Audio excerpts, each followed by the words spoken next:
Okay, तो इस video में बेसिकली हम डिस्कस करने वाले हैं इंटीग्रेशन सॉल्व करते हुए हमारी अप्रोच क्या रहनी चाहिए। इंटीग्रेशन से रिलेटेड बहुत सारे डाउट्स, बहुत सारी क्वेरीज बच्चों की आई। कितने ही बच्चों ने मुझे मैसेज करके बोला कि सर इंटीग्रेशन सॉल्व करते टाइम ना, वैसे तो हम कर देते हैं, अगर एक्सरसाइज वाइज करें तो हमें पता चल जाता है कि ये क्वेश्चन इसका है, ये क्वेश्चन इसका है, लेकिन ये क्वेश्चन अगर कहीं रैंडमली उठकर आया तो उनको पता नहीं चलता कि इसमें कैसे करना है। डायरेक्ट मेथड लगेगा, सब्स्टिट्यूशन लगेगा, पार्शियल फ्रैक्शन या स्पेशल इंटीग्रल या फिर इंटीग्रेशन बाय पार्ट्स या फिर प्रॉपर्टी, कैसे करें इस क्वेश्चन को, उलझ से जाते हैं। तो ये बेसिकली वीडियो उन बच्चों के लिए रहने वाली है जिन बच्चों को इंटीग्रेशन की अप्रोच का नहीं पता और इंटीग्रेशन सीखनी है। तो बहुत इजी तरीके में, इजी वे में मैं एक्सप्लेन करने वाला हूँ कि इंटीग्रेशन करते टाइम आपको क्या अप्रोच रहे, क्या सोच रहे। तो देखो, इंटीग्रेशन वैसे तो बहुत ज्यादा इजी मैं नहीं कहूंगा और बहुत ज्यादा हार्ड भी नहीं है। जितना हुआ बना हुआ उतनी ज्यादा हार्ड भी नहीं है इंटीग्रेशन जो आपके लेवल पे आने वाली है। इस बार तो वैसे भी बहुत ज्यादा इजी पेपर होने वाला है। तो टाइम ना वेस्ट करते हुए क्वेश्चन स्टार्ट करते हैं। देखो, इंटीग्रेशन करते टाइम मेरी खुद की क्या अप्रोच रहती है क्वेश्चन देखते टाइम। सबसे पहली अप्रोच रहती है कि क्या मैं उसके अंदर ये देख पा रहा हूं कि कोई डायरेक्ट फॉर्मूला लग रहा है कि नहीं लग रहा। क्या उस जो भी वैल्यू मुझे दी हुई है, जो भी इंटीग्रल करने के लिए मेरे को दिया हुआ इक्वेशन, जो भी फंक्शन जिसकी भी इंटीग्रेशन निकालनी है, क्या वो किसी का डायरेक्ट फॉर्मूला बन रहा है, क्या उसको किसी डायरेक्ट मेथड से मैं सॉल्व कर सकता हूं डायरेक्टली। सबसे पहले ये ट्राई करना। अगर कर पा रहे हैं तो वेल एंड गुड है, नहीं कर पा रहे तो कोई बात नहीं, घबराना नहीं है। उसके बाद हम देखते हैं सब्स्टिट्यूशन। सब्स्टिट्यूशन के लिए चले जाना। उसके बाद अगर होता है तो बहुत बढ़िया, नहीं होता तो आगे चलेंगे। सब्स्टिट्यूशन के लिए हमारा क्या माइंडसेट रहता है, हम देखेंगे derivative. Always look for derivatives. हमेशा सब्स्टिट्यूशन करने के लिए आपको एक ही चीज के ऊपर ध्यान देना है, गौर करना है, वो है डेरिवेटिव। आपको डेरिवेटिव देखना है। क्या जो फंक्शन आप मतलब हर एक वैल्यू को एक बार पुट करके देख लो। सबसे इजी तरीका ये रहता है। अगर मान लो आपको 3-4 दे दी चीजें जिसको लगता है आपको पुट कर सकते हैं, मोस्टली एंगल्स या रूट वैल्यू या डिनोमिनेटर को ही पुट करते हैं। मैंने आपको ये भी सिंपल कर दिया। तो आप हर एक को ना एक बार दिमाग में करके देख लो, डेरिवेटिव क्या उसका पड़ा है। अगर डेरिवेटिव पड़ा है तो आप सब्स्टिट्यूशन लगा सकते हो, अगर डेरिवेटिव नहीं पड़ा तो आप सब्स्टिट्यूशन नहीं लगा सकते। ठीक है। थर्ड और तीसरी चीज हम देखेंगे, क्या हमारे पास जो वैल्यू है वो सिर्फ ट्रिग्नोमेट्रिक फंक्शंस के अंदर है। अगर ट्रिग्नोमेट्रिक फंक्शंस के अंदर है सिर्फ, तो आपको ट्रिग्नोमेट्रिक की प्रॉपर्टीज आनी चाहिए। आपको ट्रिग्नोमेट्रिक के 6-7 फॉर्मूलाज जो है कन्वर्ट करने वाले, कि स्क्वायर को कैसे डील करेंगे, फिर sin x sin a sin b वाले जो 7.3 में वो फॉर्मूलाज आपको आने चाहिए। तो उसके बाद आपको कर सकते हो। उसके अलावा जो सिंपल क्वेश्चंस हैं वो ऐसे हो सकते हैं कि या तो क्वेश्चन मल्टीप्लिकेशन में हो या क्वेश्चन फ्रैक्शन में हो। अगर तो क्वेश्चन मल्टीप्लिकेशन में है, अगर तो क्वेश्चन मल्टीप्लिकेशन में है, then short go for ILATE या integration by parts. Integration by parts मतलब अगर क्वेश्चन आपको ऐसे आ गया x डॉट cos x या e की power x dot sin x, something ऐसा आपको क्वेश्चन आ गया कि x के रिस्पेक्ट में इसकी इंटीग्रेशन करनी है, आप आइलेट लगाइए और इसको सॉल्व कीजिए, आपका क्वेश्चन हो जाएगा सॉल्व। आइलेट पे डिस्कस कर लेंगे, एक बार इस सबका डिस्कशन कर लेंगे। अगर क्वेश्चन फ्रैक्शन में है तो यहाँ पे क्वेश्चन फंसता है, थोड़ा सा बच्चे से नहीं होता। अगर क्वेश्चन फ्रैक्शन में है तो बच्चे कंफ्यूज हो जाते हैं कि सर पार्शियल फ्रैक्शन से करना है या स्पेशल इंटीग्रल से करना है। तो देखो, सिंपल सा फंडा है, मैं लेकर चलता हूं। फ्रैक्शन में है, हम देखेंगे न्यूमरेटर को, हम देखेंगे न्यूमरेटर को। न्यूमरेटर हमारा दो तरह का हो सकता है। न्यूमरेटर हमारा दो तरह का हो सकता है, या तो न्यूमरेटर में x हो, न्यूमरेटर विद x, या फिर न्यूमरेटर विदाउट x। या तो न्यूमरेटर हमारा विद x होगा या न्यूमरेटर हमारा विदाउट x होगा। अगर न्यूमरेटर विदाउट x है, अगर न्यूमरेटर हमारा विदाउट x है तो देखो डिनोमिनेटर को, क्या डिनोमिनेटर फैक्टराइज हो सकता है? क्या डिनोमिनेटर हमारा फैक्टराइज हो सकता है? अगर डिनोमिनेटर हमारा फैक्टराइज हो सकता है या डिनोमिनेटर सिर्फ सिंगल एक वैल्यू में है, बिना रूट के, विदाउट रूट्स, बिना रूट्स के होना चाहिए डिनोमिनेटर जो है, बिना रूट्स के और फैक्टराइज हो जाना चाहिए, तब तो लगा दो भैया पार्शियल फ्रैक्शन। पार्शियल फ्रैक्शन लगाओ और क्वेश्चन सॉल्व हो जाएगा। तब हम इजीली क्या लगा देंगे, पार्शियल फ्रैक्शन लगा देंगे और क्वेश्चन हमारा सॉल्व हो जाएगा। अगर डिनोमिनेटर हमारा फैक्टराइज भी नहीं हो पा रहा या रूट में है और न्यूमरेटर में x नहीं है, न्यूमरेटर में x नहीं है, then go for completing the square, then go for completing the square, completing the square लगाओ, स्पेशल इंटीग्रल बनाओ, स्पेशल इंटीग्रल 6 फॉर्मूलाज हैं इसके, वो 6 फॉर्मूलाज याद कर लो, शॉर्ट क्वेश्चन उसका आता ही आता है मोस्टली एग्जाम्स के अंदर, ठीक है। 6 इसके वो फॉर्मूलाज हैं, वो 6 के 6 फॉर्मूलाज याद कर लो स्पेशल इंटीग्रल के, आपको ये क्वेश्चन सॉल्व हो जाएगा यहाँ तक। अब केस अगर ऐसा आ जाए कि न्यूमरेटर में x है, न्यूमरेटर में x है, तो यहाँ पे भी चेक कर लो कि क्या डिनोमिनेटर में रूट है, क्या डिनोमिनेटर में रूट है। अगर डिनोमिनेटर में रूट है तो उसको भी छोड़ो, अगर डिनोमिनेटर में रूट नहीं है तो आप सीधा पार्शियल फ्रैक्शन लगा दो, पार्शियल फ्रैक्शन लगा दो, इजी हो जाएगा, क्वेश्चन सॉल्व कर दो और खत्म। अगर डिनोमिनेटर में रूट आपको नहीं दिख रहा है, ठीक है। और अगर डिनोमिनेटर में रूट दिख रहा है, अगर इसका एक क्वेश्चन पूरा फ्रैक्शन पे बेस में करवाऊंगा आपको, अच्छे से आपको समझ आ जाएगा कैसे करना है, क्या सोचना है। अगर डिनोमिनेटर में रूट दिख रहा है तो आपको वही लगाना पड़ेगा, फिर आपको उसका डेरिवेटिव बनाना पड़ेगा, मेक डेरिवेटिव। अच्छा, इस चीज में एक चीज और होती है जो भी हमारे सिलेबस में नहीं है, इस साल वाले क्वेश्चंस के लिए नहीं है। यहाँ पे मेक डेरिवेटिव लिखना था, नीचे लिख देता हूँ make derivative, make it's derivative. जब न्यूमरेटर में x होता है ना, तो हम ये भी देखते हैं कि न्यूमरेटर की जो डिग्री है वो क्या नीचे डिनोमिनेटर से बड़ी है या उसके बराबर है। अगर डिनोमिनेटर से बड़ी है, डिनोमिनेटर के बराबर है ना, तो डिग्री को हमें मिनिमाइज करना पड़ेगा, उसको रिड्यूस करना पड़ेगा, तो उसके लिए हम डिवाइड करते हैं। वो इस साल कट गया शायद, हाँ वो बिल्कुल इस साल कट गया, तो वो क्वेश्चन नहीं आएगा आपको, ठीक है। और अभी जो क्वेश्चन आने वाला है उसमें जो न्यूमरेटर है उसकी डिग्री डिनोमिनेटर से छोटी ही होगी। अब डिग्री डिनोमिनेटर से छोटी है तो इसका मतलब क्या है, दो क्वेश्चन बन सकते हैं, denominator with root with x and denominator with root और denominator without root। तो without root वाले में तो पार्शियल फ्रैक्शन लगाओ, खत्म करो। डिनोमिनेटर विद रूट वाले में क्या करोगे आप, उसका डेरिवेटिव बनाओगे। डेरिवेटिव बनाने का क्या तरीका है, न्यूमरेटर को लिख सकते हैं हम a into d by dx of denominator plus b। यहां से a और b की वैल्यू निकालो, a और b की वैल्यू निकालो, a और b की वैल्यू जो भी आएगी, जो भी और b की वैल्यू आएगी वो पुट करो। पुट करने के बाद एक तरफ आपकी सब्स्टिट्यूशन लगेगी और दूसरी तरफ आपका कंप्लीटिंग द स्क्वायर लगेगा, स्पेशल इंटीग्रल बनेगा और क्वेश्चन सॉल्व हो जाएगा। क्वेश्चन 4 मार्क का है। अब आपको लग रहा होगा इतना तामझाम क्यों करें हम, और इतना तामझाम करने में सोचने में टाइम खराब होगा। नहीं, सोचने में टाइम आपका ज्यादा खराब नहीं होगा, ये चीजें आप कुछ ही सेकेंड्स के अंदर देख सकते हो, कुछ ही सेकंड्स के अंदर। बस दिमाग को आपको ट्रेन करने की जरूरत है। तो 2-4 क्वेश्चन करते हैं, मैं आपको बताता हूँ क्वेश्चंस किस तरीके से हो। ओके, तो एक ये इंपॉर्टेंट क्वेश्चन भी है हमारे सामने, इसको ही सॉल्व कर लेते हैं। इंपॉर्टेंट क्वेश्चन ये है इसलिए क्योंकि ऐसे क्वेश्चन बहुत बार पेपर में देखा जाता है और अक्सर आ भी जाता है। तो integration of 6x + 7 upon under root of x - 5 x - 4 dot dx, इसको सॉल्व करना है। अब देखो ये क्वेश्चन हमारा फ्रैक्शन में है, तो देखो सबसे पहली चीज आपने देख लिया कि रूट में डिनोमिनेटर, मतलब पार्शियल फ्रैक्शन नहीं अप्लाई करनी, इसको करना है स्पेशल इंटीग्रल वाले तरीके से जो हमने 7.4 में सीखा है। तो इसमें स्पेशल इंटीग्रल डायरेक्टली वो जो हमारा पार्शियल फ्रैक्शन था डायरेक्टली कट गया, क्योंकि रूट में वो अप्लाई नहीं हो सकता, है ना। अब ऊपर देखा हमने कि न्यूमरेटर में x है कि नहीं है, न्यूमरेटर में x है, न्यूमरेटर में x है, इसका मतलब क्या है कि यहाँ पे हमें डेरिवेटिव बनाना पड़ेगा, डिनोमिनेटर का डेरिवेटिव बनाना पड़ेगा। अब डिग्री चेक कर लो डिनोमिनेटर की कितनी है, 6x + 7 अपॉन इसको मल्टीप्लाई कर लेते हैं x² - 9x + 20 डॉट dx। अब इसकी डिग्री, डिनोमिनेटर की डिग्री बड़ी है न्यूमरेटर से, तो डिवाइड करने की जरूरत नहीं है। इन केस डिग्री जो है न्यूमरेटर की बड़ी होती, मान लो यहाँ पे 2 होता या 3 होता, इक्वल या बड़ी होती, तो हम डिवाइड करते, इस x² - 9x + 20 को उससे डिवाइड कर देते, ठीक है। इससे डिनोमिनेटर से न्यूमरेटर को डिवाइड करते ताकि न्यूमरेटर छोटा हो जाए, ठीक है। वो सिलेबस में इस साल है नहीं, वो क्वेश्चन आपको आएगा नहीं पेपर में।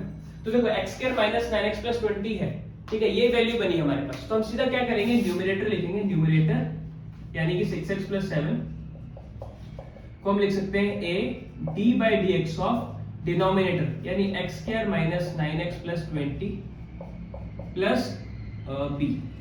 यहां से क्वेश्चन में थोड़ा स्लो कराऊंगा आपको ताकि आपकी पकड़ एक ही बार में बन जाए। 6x + 7 वहां पे ऐसा कैसा ही रहेगा, इसका डेरिवेटिव निकालो। a की वैल्यू हमें नहीं पता अभी, a को a ही रहने दो, इसका डेरिवेटिव निकालो, क्या निकलेगा 2x - 9 2x माइनस 9 निकलेगा, 20 तो ऑब्वियसली 0 ही हो जाएगा, प्लस b, b की वैल्यू भी हमें नहीं पता, a को अंदर मल्टीप्लाई करेंगे, क्या हो जाएगा 2ax minus 9a plus b, यहाँ पे हो गया 6x प्लस 7। अब यहाँ पे आके हमें करना पड़ता है कंपैरिजन, हम करेंगे comparison, comparing coefficients of x, coefficients of x, coefficients of x, x के coefficients को कंपेयर करो तो 2a is equal to 6, a की वैल्यू आ गई 3, 2a is equal to 6, a की वैल्यू आ गई 3, और इसके अलावा कंपेयरिंग कांस्टेंट्स, कंपेयरिंग कांस्टेंट्स, तो कांस्टेंट्स को जब हम कंपेयर करेंगे 7 is equal to minus 9a plus b, तो यहाँ से b की वैल्यू निकालेंगे क्योंकि इसकी वैल्यू क्या थी 3, 9 3 27, माइनस 27 इधर आके प्लस हो गया, 7 प्लस 27, b की वैल्यू हो जाएगी 34, b की वैल्यू होगी पॉजिटिव 34, a की वैल्यू 3, b की वैल्यू 34। अब इसके बाद हमें क्या करना है, नाउ फटाफट से नाउ लिखेंगे, और ये वाली वैल्यू की जगह ये वैल्यू पुट कर देंगे इधर, integration of 6x plus 7 upon under root of x square minus 9x plus 20 dot dx can be written as integration of 3, a की वैल्यू क्या थी 2x minus 9, 2x minus 9 upon under root of x square minus 9x plus 20 dot dx। अच्छा यहाँ पे b की रह गई, a into d by dx of d plus b था ना, तो यहाँ पे b की वैल्यू क्या होगी 34, ठीक है। अब इसको स्प्लिट कर देंगे, एक बारी ये जो चीज है एक बारी इस वाले हिस्से के नीचे और एक बारी प्लस 34 के नीचे, डिनोमिनेटर, शेयरिंग द डिनोमिनेटर बोलते हैं इसको, तो डिनोमिनेटर को जब हमने शेयर करा तो क्या हो जाएगा 3 into 2x minus 9 upon x square minus 9x plus 20 plus integration of 34 upon under root of x square minus 9x plus 20 dot dx, इधर भी dx आएगा। अब इसको सॉल्व करने के लिए इसका तो डेरिवेटिव हमने जस्ट अभी ऊपर बनाया था, है ना, तो रूट के अंदर वाली वैल्यू का हमारे पास डेरिवेटिव पड़ा है, तो इसको i is equal to i1 plus i2 मान लो,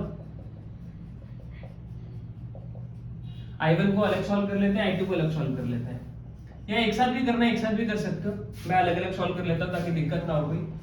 i1 को सॉल्व कर रहे हैं 2x plus 9, i2 को भी कर लेंगे, x square minus 9x plus 20, i1 की वैल्यू क्या हो जाएगी 3। अच्छा यहाँ पे हम क्या कर रहे हैं, पुट कर देते हैं, अभी टाइम क्यों वेस्ट करें, पुट x के रूट नहीं पुट करना है, रूट के अंदर वाली वैल्यू को पुट करना है, x square minus 9x plus 20 को हमने t पुट कर दिया, तो dt by dx निकालते हैं, डेरिवेटिव निकाला, dt by dx is equal to 2x minus 9, आगे डेरिवेटिव एग्जैक्टली ऊपर, dx की वैल्यू क्या हो जाएगी dt by 2x minus 9, ये वैल्यू dx की जगह यहाँ पे पुट कर दो, i1 is equal to integration of 3 into 2x plus 9 upon under root of x square minus 9x plus 20 into dt upon 2x minus 9, 2x minus 9 था, ये plus 9 था, minus 9 था, ओके यहाँ भी माइनस 9 था,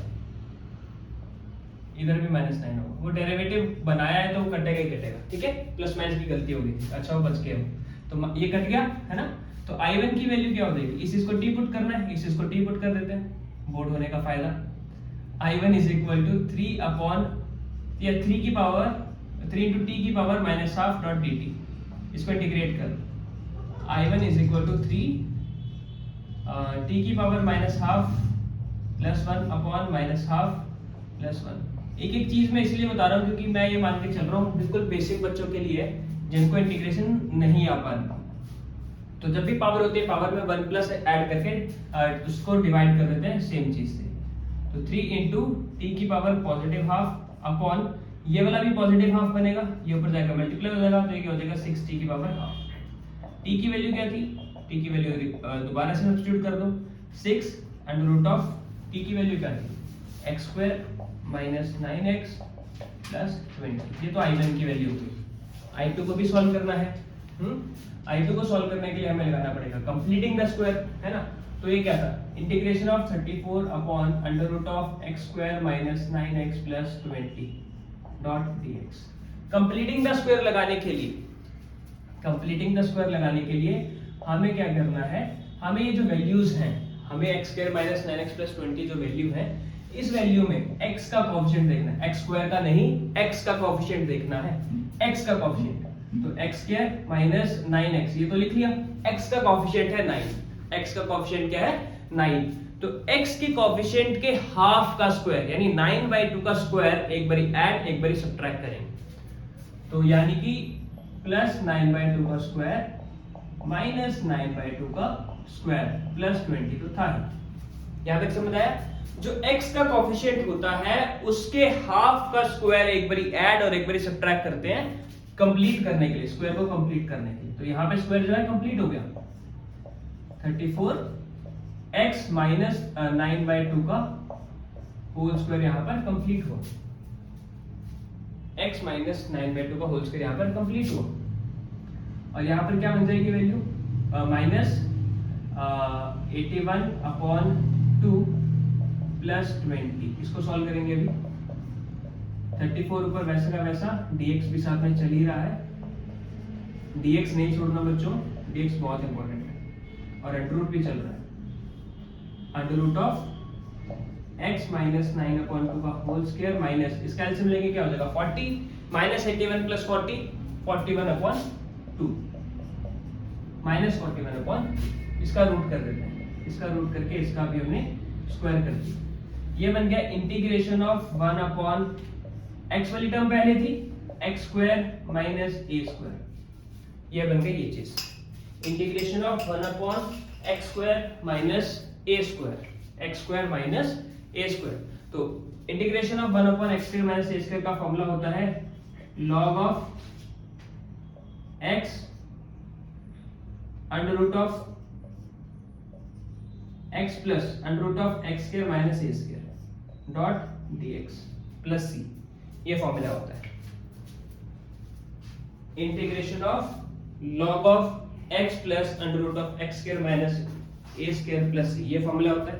तो ये वाला फॉर्मूला हम अप्लाई कर देंगे यहाँ पर, 34 अपॉन, इसकी इंटीग्रेशन डायरेक्टली लिख रहा हूं मैं, ये इसकी डायरेक्ट इंटीग्रेशन ही होती है, तो 34 वहां पे वैसे का वैसे ही रह जाएगा, 34 बाहर, log अंदर, log ऑफ x की वैल्यू क्या है x माइनस 9/2,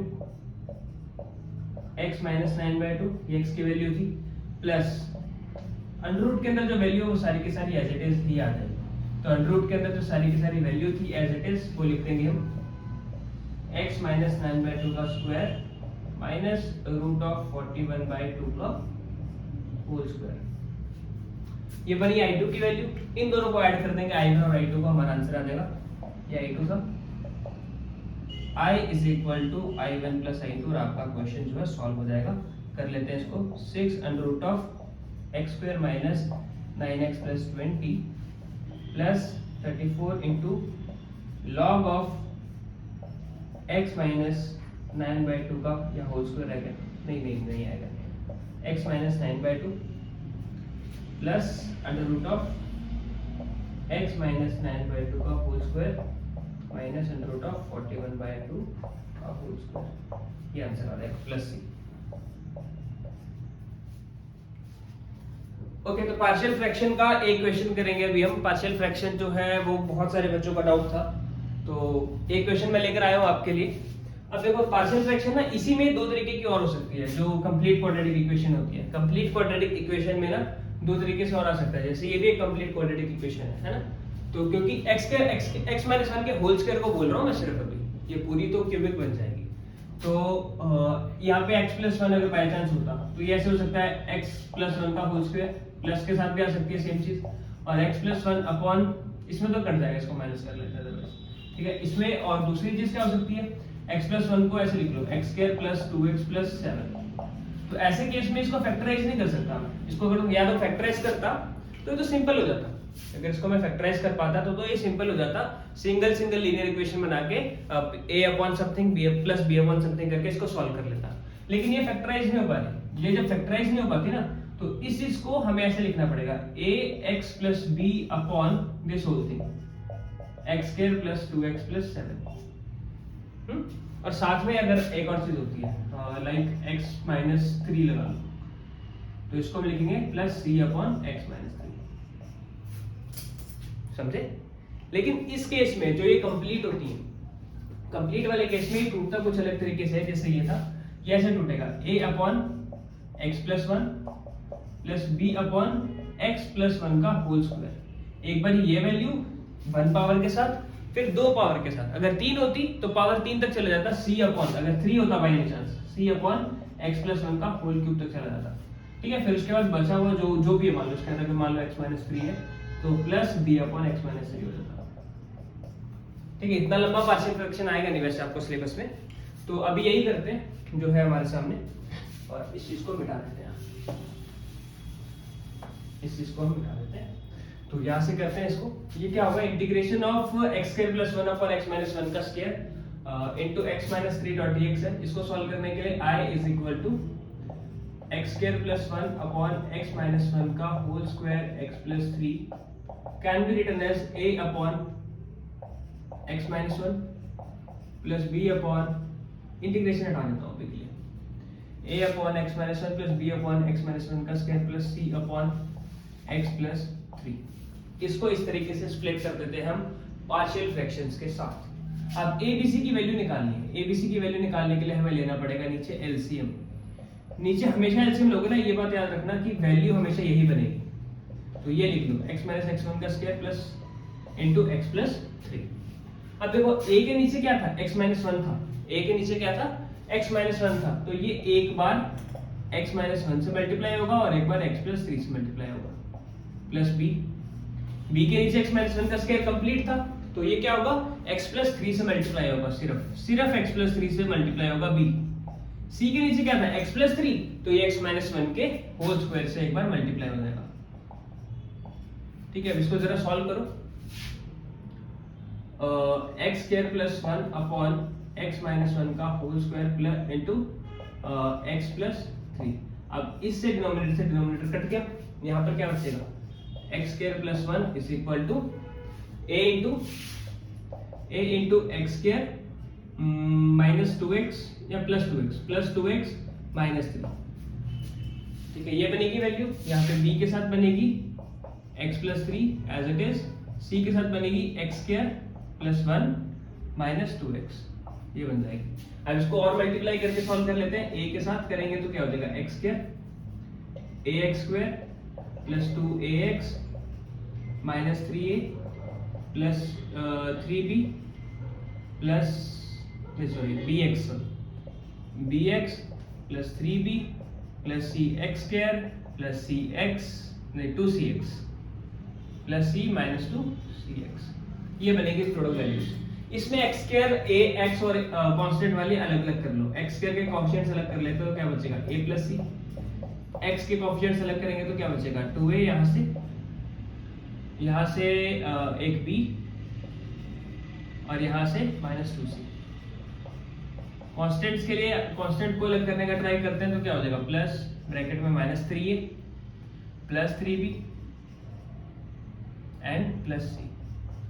ठीक है, अब हमें एक एक करके कंपेयर करना है। यहाँ पे x स्क्वायर प्लस 1 था, इसको एक एक करके हम क्या करेंगे, कंपैरिजन स्टार्ट करेंगे। तो comparing coefficients of x square, comparing coefficients of x square. x square के कोएफिशिएंट्स को कंपेयर करो। यहाँ पे x स्क्वायर का कोएफिशिएंट क्या है 1, तो 1 is equal to a plus c आया। ठीक है, अब इसके बाद क्या करेंगे, comparing coefficients of x, comparing coefficients of x के कोएफिशिएंट्स को कंपेयर करेंगे तो यहाँ पर क्या हो जाएगा, यहाँ पे x क्या कोएफिशिएंट जो लेफ्ट हैंड साइड में वहां 0 है तो वहां 0 लिखा, यहाँ पे लिख देंगे 2a plus b minus 2c is equal to 0। Thirdly यहाँ पे जब कंपेयर करेंगे कंपेयरिंग कांस्टेंट्स,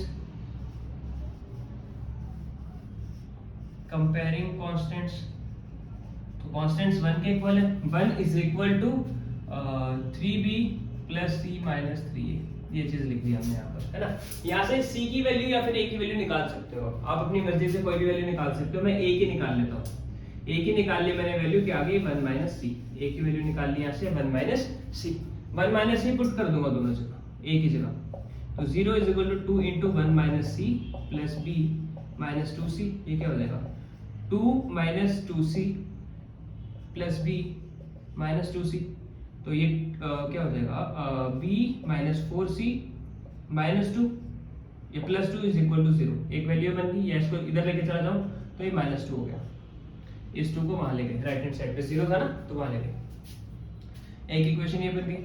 दूसरी यहाँ पर सेम वैल्यू पुट करेंगे, 1 इज इक्वल टू 3b वैसे का वैसा, c वैसे का वैसा, माइनस 3 इंटू a की वैल्यू क्या थी 1 माइनस सी, तो 3 इंटू 1 माइनस सी करेंगे तो क्या हो जाएगा 3b plus c minus 3 plus 3c, तो ये क्या हो जाएगा 4c है ना, ये 1 था, ये इधर क्या जाके 4 हो गया, ये बनेगा 3b प्लस 4c, तो ये दो इक्वेशन हो गई, इनको एलिमिनेट कर लेते हैं, minus 2 is equal to b minus 4c, इसको इसमें b को नहीं c सेम है तो ऐड कर देते हैं, इसको ऐड कर देते हैं, ऐड किया मैंने, जस्ट ऐड करने पे साइन चेंज नहीं होगा, तो ऐड करेंगे तो ये क्या हो जाएगा, एडिंग करा तो ये हो जाएगा 0c, ये हो जाएगा 4b, और इसको जब ऐड करेंगे तो क्या हो जाएगा 2, तो b की वैल्यू हो गई हाफ, b की वैल्यू क्या हो गई हाफ, b की वैल्यू हाफ कहीं भी पुट कर दो, जहां मर्जी जहां आपका दिल करे b की वैल्यू हाफ पुट कर दो, c की वैल्यू आ जाएगी, b की वैल्यू यहीं पे पुट कर देते हैं हाफ, तो माइनस 2 माइनस हाफ, ये माइनस 4c है, minus 4c is equal to minus 4 minus 1 upon 2 यानी माइनस 5 अपॉन 2, ये वैल्यू यहाँ पे पुट करी, c is equal to minus 5 upon 8 plus 5 upon 8 हो जाएगी, c की वैल्यू प्लस 5 अपॉन 8 हो जाएगी, c की वैल्यू प्लस 5 अपॉन 8 यहाँ पे पुट करोगे, 1 माइनस 5 अपॉन 8 कितना हो जाएगा, a की वैल्यू हो जाएगी 3 अपॉन 8, a की वैल्यू 3 अपॉन 8 आ रही है, c की वैल्यू 5 अपॉन 8 आ रही है, और b की वैल्यू हमारी हाफ आ रही है। तो फटाफट से एक बार ये तीनों वैल्यूज हमारी चेक कर लेता हूँ, फिर क्वेश्चन आगे प्रोसीड करेंगे। ओके, तो b की वैल्यू हाफ, c की वैल्यू 5 अपॉन 8 और a की वैल्यू 3 अपॉन 8, ये तीनों वैल्यूज ठीक है हमारी। अब ये तीनों वैल्यूज करने के बाद ये क्वेश्चन बहुत ज्यादा सिंपल हो जाएगा, यहाँ तक क्वेश्चन मुश्किल था, यहाँ तक क्वेश्चन में लेंथ थी, इसके अलावा क्वेश्चन बाकी सारा बहुत ज्यादा सिंपल है।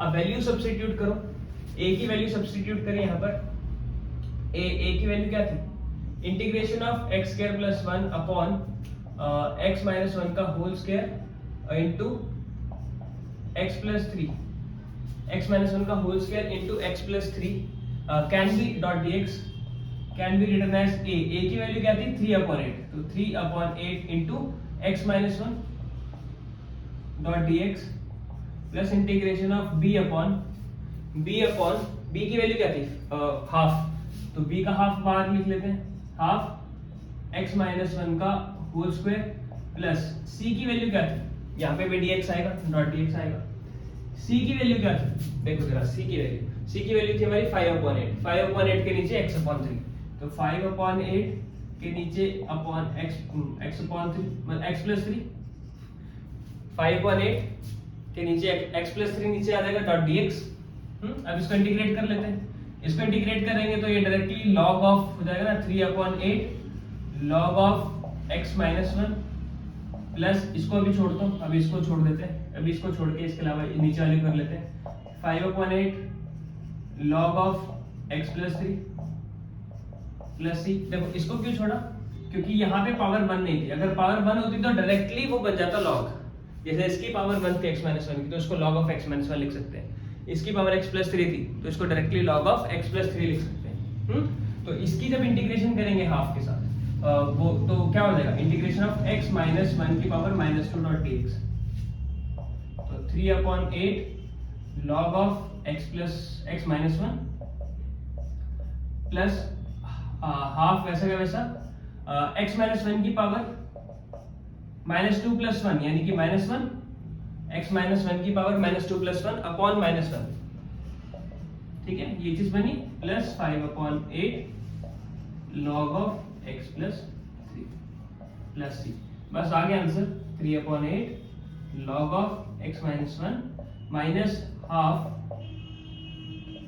यानी 1/2 x minus 1 plus 5 upon 8 log of x plus 3 plus c, ये आपका आंसर आ गया। एक क्वेश्चन हमारा पार्शियल का हो गया, एक क्वेश्चन हमारा स्पेशल इंटीग्रल का हो गया, तो एक क्वेश्चन आइलेट का भी ले लेते हैं, इंटीग्रेशन बाय पार्ट्स का।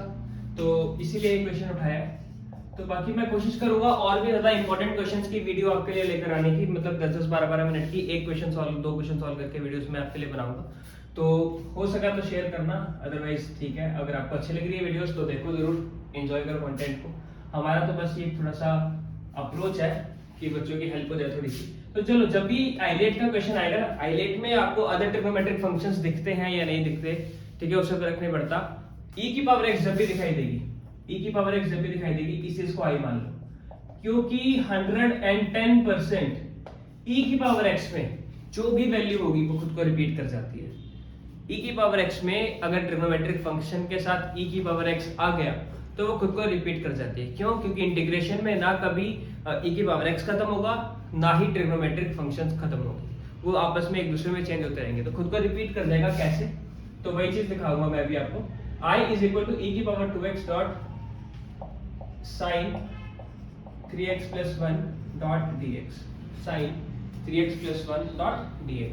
अच्छा, इसको इंटीग्रेट करना है। इंटीग्रेट करते टाइम आइलेट का या इंटीग्रेशन बाय पार्ट्स का एक सिंपल सा फंडामेंटल होता है कि integration of u dot v कर रहे हैं। तो u और v की हमने क्राइटेरिया सेट किया हुआ है।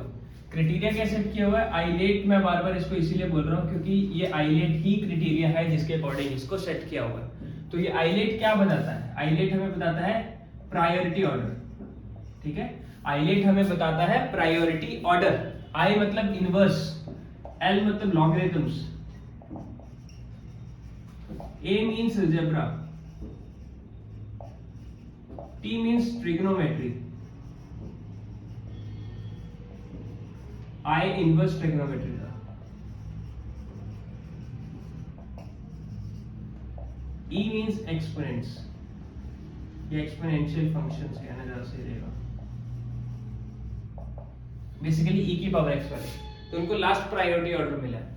तो देखो, जब भी हमें फर्स्ट फंक्शन या सेकंड फंक्शन मानना है, तो अगर आप u को फर्स्ट फंक्शन मानते हो और i को सेकंड फंक्शन मानते हो, v को सेकंड फंक्शन मानते हो, तो ऐसे केस में सेकंड फंक्शन उसको देना है जिसकी आप इंटीग्रेशन इजीली कर पाओ, जिसकी इंटीग्रेशन आप इजीली कर पाओ, ठीक है। इंटीग्रेशन सबसे मुश्किल होती है इनवर्स ट्रिग्नोमेट्री की, देन लॉगरिथम्स की, देन अलजेब्रिक फंक्शंस की, देन ट्रिग्नोमेट्री की एंड देन एक्सपोनेंशियल फंक्शन की।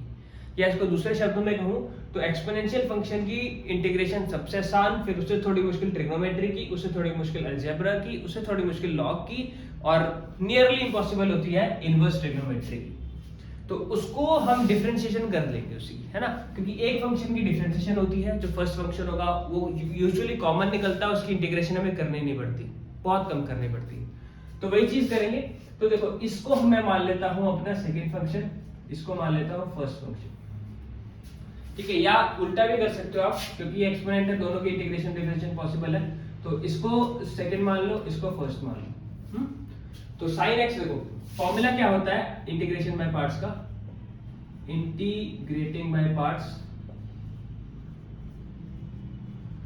Formula is integration of first function dot second function dot dx is equal to first function common integration of second function dot dx minus differentiation of first function, dash का मतलब differentiation है, dash का मतलब differentiation है। Integration whole है, ये whole की integration है, whole integration of differentiation of first function dot integration of second function dot dx, और ये होल इंटीग्रेशन वाला dx। कुछ बच्चों ने uv की फॉर्म में क्या होगा, तो uv का फॉर्मूला क्या होता है? u बाहर integration of v dot dx minus whole integration of u की डिफरेंशिएशन, u डैश का मतलब u की differentiation dot integration of v dot dx की होल इंटीग्रेशन। तो दोनों में से जो भी मेथड आपको समझ आता है, जिस भी तरीके से आप जा सकते हो, जाओ सॉल्व करो। अच्छा, इसके बाद हम इंटीग्रेटिंग बाय पार्ट्स कर रहे हैं। इंटीग्रेटिंग बाय पार्ट्स के अंदर यहीं पर हमने फर्स्ट फंक्शन सेकंड फंक्शन मान लिया, या u भी मान लिया, इसको हम u मान रहे और इसको v मान रहे। तो सॉल्व करते हैं। I is equal to integration of, ये इसको पहले बाहर रख लो, u बाहर आता है, देखो u बाहर है, यानी sign 3x plus 1 will come outside, integration of v dot dx will go inside, ठीक है, then minus differentiation of first function यानी d by dx of sin 3x plus 1 dot integration of v dot dx यानी e की power 2x की again integration की एक बारी whole integration होनी बाकी है। ये बना, इसको फॉर्मूला के ऑर्डर में एक बारी प्लेस कर दिया। Now it will be very easy, sin 3x plus 1 v क्या था यहाँ पर e की पावर 2x डॉट dx। तो e की पावर 2x की इंटीग्रेशन क्या हो जाएगी, e की power 2x, it remains the same, बस पावर से डिवाइड हो जाता है। जब भी हम एक्सपोनेंट की इंटीग्रेशन करते हैं तो e की पावर अगर मान लो 4x होता तो ये इसकी इंटीग्रेशन e की पावर 4x ही होती, नीचे 4 आ जाता, पावर जो होती है वो नीचे आ जाती है। Minus differentiation of sin 3x plus 1, इसकी डिफरेंशिएशन करेंगे sin की तो क्या हो जाएगी cos 3x plus 1, sin की डिफरेंशिएशन क्या हो जाएगी cos 3x plus 1 dot 3 dot integration of e की पावर 2x क्या हो जाएगा अगेन e की power 2x upon 2 dot dx, एक जो बाहर बचा हुआ था। अब इसकी फिर से एक और बार डिफरेंशिएशन हमें इंटीग्रेशन हमें करनी है कि i रेट लगाकर, अगेन i रेट लगेगा इसमें। तो i इज इक्वल टू, पहले इसको सॉर्ट कर लेते थोड़ा, sin 3x plus 1 upon 2 dot e की power 2x minus integration of, ये 3/2 बाहर ले लेते हैं, ये 3/2 बाहर ले लिया, cos 3x plus 1 dot e की power 2x dot dx। Again इसको सॉर्ट कर लेते हैं, again integration by parts, integrating by parts again, integrating by parts again. तो integration by parts again apply कर रहे हैं, तो ये वाला हिस्सा तो वैसे का वैसे आ जाएगा ना, e की power 2x dot sin 3x plus 1 upon 2, ये एज इट इज वैसे का वैसे आ गया, माइनस ये 3/2 बाहर, बड़ा सा ब्रैकेट। अब इसमें देखो फर्स्ट फंक्शन सेकंड फंक्शन किसे मान रहे हो वो अपने अकॉर्डिंग मान लो, मैं मान लेता हूँ इसे, ये भी मान लिया, ठीक है। तो या फिर ऐसे जैसे पहले माना था वैसे मान लो, जो भी मान लो, ठीक। तो v कॉमन यानी cos 3x plus 1 dot integration of e की, मैंने उल्टा लिख दिया, उल्टा लिख दिया मैंने, कोई बात नहीं, जैसे आप करना चाहते हो वैसे कर लो, ठीक है। cos e की पावर cos 3x plus 1 बाहर, e की पावर 2x की इंटीग्रेशन डॉट dx माइनस बड़ा इंटीग्रेशन cos की differentiation d by dx of cos 3x plus 1 dot integration of e की पावर 2x डॉट dx और एक whole dx, ये हमने प्लेस कर दिया इंटीग्रेशन के अंदर। अच्छा, तो ये -3/2 यहाँ पे वैसे का वैसा, ये cos